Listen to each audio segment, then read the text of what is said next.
नया नया लइकन से बारू जुड़त हो। आज काल्हे तू बारू उड़त हो, नया नया लइकन से बारू जुड़त हो। लेके चढ़ली जवानी को फायदा में रहना,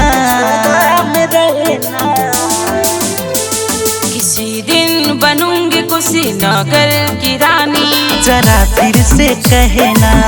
हाँ हाँ हाँ हाँ। किसी दिन बनूंगी कुशीनगर की रानी, जरा फिर से कहना।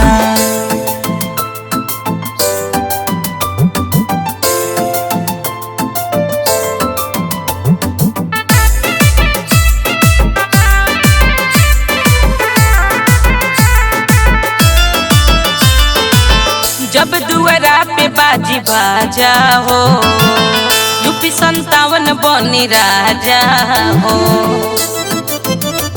का करबू जोगा के जवानी हो, बन जा हमारा दिलवा के रानी हो।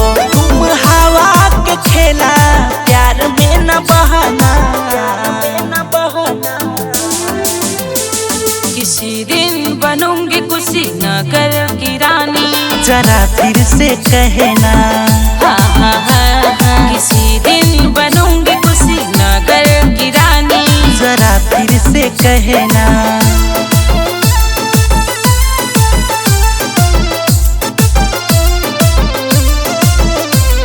म्यूजिक बाय आरपी चंदन।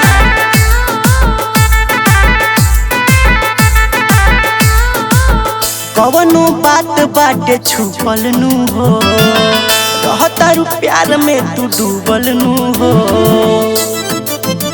किसने हीरो सन कर सबर हो, हवे कुशीनगर मोर लबर हो। आरपी चंदन के दिलवा में तू ही तो बसना।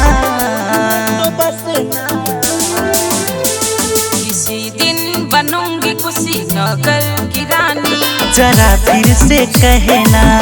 हाँ हाँ हाँ हाँ। किसी दिन बनूंगी कुशीनगर की रानी, जरा फिर से कहना।